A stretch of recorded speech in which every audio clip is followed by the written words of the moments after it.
Hello everyone, it's me Uncle John. Today I am going to read S66078 Charlotte's Web, Chapter 11, The Miracle. The next day was foggy. Everything on the farm was dripping wet. The grass looked like a magic carpet. Asparagus patch looked like a silver forest. On foggy mornings, Charlotte's Web was truly a thing of beauty. This morning, each thin strand was decorated with dozens of tiny beads of water. The web glistened in the light and made a pattern of loveliness and mystery, like a delicate veil. Even Lolvi, who wasn't particularly interested in beauty, noticed the web when he came with the pig's breakfast.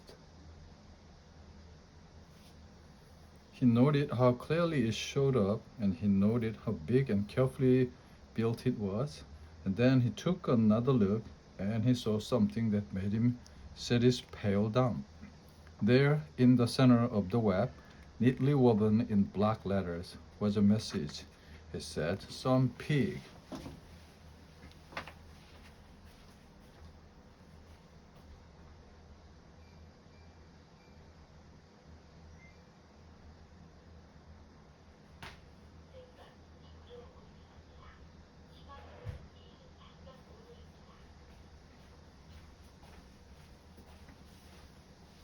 Larby felt weak. He brushed his hand across his eyes and stared harder at Charlotte's Web.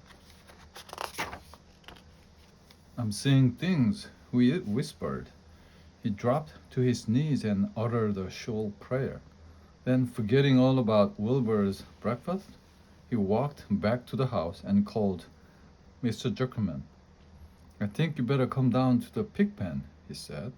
"What's the trouble?" asked Mr. Zuckerman. "Anything wrong with the pig?" "No, not exactly," said Larvy. "Come and see for yourself." The two men walked silently down to Wilbur's yard. Larvy pointed to the spider's web. "Do you see what I see?" Zuckerman stared at the writing on the web. Then he murmured the words, "Some pig." Then he looked at Larvy.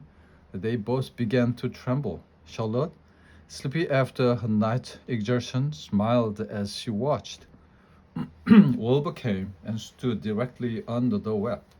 "Some pig," muttered Lurby in a low voice. "Some pig," whispered Mr. Zuckerman. They stared and stared for a long time at Wilbur. Then they stared at Charlotte. "You don't suppose that spider—" began Mr. Zuckerman, but he shook his head and didn't finish the sentence. Instead, he walked solemnly back up to the house and spoke to his wife. "Edith, something has happened," he said in a weak voice. He went into the living room and sat down, and Mrs. Zuckerman followed. "I've got something to tell you, Edith," he said. "You better sit down." Mrs. Zuckerman sank into a chair. She looked pale and frightened. "Edith," trying to keep his voice steady, "I think you had best be told that we have a very unusual pig." A look of complete bewilderment came over Mrs. Zuckerman's face. "Homer Zuckerman, what in the world are you talking about?" she said. "This is a very serious thing, Edith," he replied. "Our pig is completely out of the ordinary." "What's unusual about the pig?" asked Mrs. Zuckerman, who was beginning to recover from her scare. "Well, I don't really know yet," said Mr. Zuckerman, "but we have received a sign. It is a mysterious sign. A miracle has happened on this farm. There is a large spider's web in the doorway of the barn cellar, right over the pig pen, and when Larrabee went to feed the pig this morning, he noticed the web, because it was foggy. And you know how a spider's web looks very distinct in a fog? And right spang in the middle of the web, there were words, 'Some pig.' The words were woven right into the web. They were actually part of the web, it is. I know, because I've been down there and seen them. It says 'some pig,' just as clear can be. There can't be no mistake about it. A miracle has happened and a sign has occurred here on earth, right on our farm, and we have no ordinary pig." Well, said Mrs. Jackman, it seems to me you are a little off. It seems to me we have no ordinary spider. Oh no, said Jackman. It's the pig. That's unusual. It says so, right there in the middle of the web. Maybe so. Just the same, I intend to have a look at that spider. It is just a common gray spider, said Jackman. They got up, and together they walked down to Wilbur's yard. You see, Alice? It is just a common gray spider. Wilbur was pleased to receive so much attention. Lorby was still standing there, and Mr. and Mrs. Jackman, all three stood for about an hour, reading the words on the web, over and over, and watching Wilbur. Charlotte was delighted with the way her trick was working. She sat without moving a muscle and listened to the conversation of the people.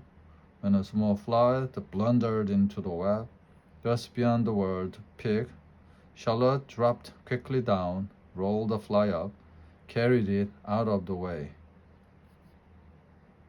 After a while, the fog lifted, the web dried off, and the words didn't show up so plainly. The Jackmans and Lurby walked back to the house. Just before they left the pig pen, Mr. Jackman took one last look at Wilbur. You know, he said in an important voice, I have thought all along that pig of ours was an extra good one. He's a solid pig. The pig is as solid as they come. You notice how solid he is around the shoulders? Lurby, sure, I do. I've always noticed that pig. He's quite a pig. He's long and he's smooth, said Jackman. That's right, agreed Lurby. He is as smooth as they come. He is some pig. When Mr. Jackman got back to the house, he took off his work clothes and put on his best suit. Then he got into his car and drove to the minister's house. He stayed for an hour and explained to the minister that a miracle had happened on the farm. So far, said Jackman, only 4 people on earth know about this miracle. Myself, my wife, Edith, my hired man, Lurby, and you. Don't tell anybody else, said the minister. We don't know what it means yet, but perhaps if I give thought to it, I can explain it in my sermon next Sunday. There can be no doubt that you have a most unusual pig. I intend to speak about it in my sermon and point out the fact that this community has been visited with a wondrous animal. By the way, does the pig have a name? Why, yes. My little niece called him Wilbur. She is a rather queer child, full of notions. She raised a pig on a bottle, and I bought him from her when he was a month old. He shook his hand with the minister and left. Secrets are hard to keep. Long before Sunday came, the news spread all over the county. Everybody knew that a sign had appeared in a spider's web on the Jackman place. Everybody knew that the Jackmans had a wondrous pig. People come from miles around to look at Wilbur and to read the words on Charlotte's web. The Jackman's driveway was full of cars and trucks from morning till night. Fords and Chevys and Buick Roadmasters and GMC pickup and Plymouth and Studebakers and Packers and DeSotos with gyromatic transmission and Oldsmobiles with rocket engine and Jeep station wagons and Pontiacs. The news of the wonderful pig spread clear up into the hills, and farmers came rattling down in buggies and buck rows to stand hour after hour at Wilbur's pen admiring the miraculous animal, or said they had never seen such a pig before in their lives. When Fawn told the mother that Avery had tried to hit the Jackman spider with a stick, Mrs. Elba was so shocked that she sent Avery to bed without any supper as punishment. In the days that followed, Mr. Jackman was so busy entertaining visitors that he neglected his farm work. He wore his good clothes all the time now, got right into them. When he got up in the morning, Mrs. Jackman prepared the special meals for Wilbur. Lorby shaved and got a haircut, and his principal farm duty was to feed the pig while people looked on.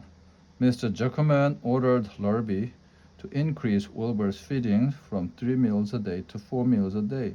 The Jackmans were so busy with visitors, they forgot about other things on the farm. Blackberries got ripe, Mrs. Zuckerman failed to put up any blackberry jam. The corn needed hoeing. Larby didn't find time to hoe it. On Sunday, the church was full. Minister explained the miracle. He said that the words on the spider's web proved that human beings must always be on the watch for the coming of wonders. All in all, the Zuckerman's pigpen was the center of attraction. Vaughn was happy, for she felt that Charlotte's trick was working and that Wilbur's life would be saved. But she found that the barn was not nearly as pleasant. Too many people. She liked it better when she could be all alone with her friends and the animals. The end.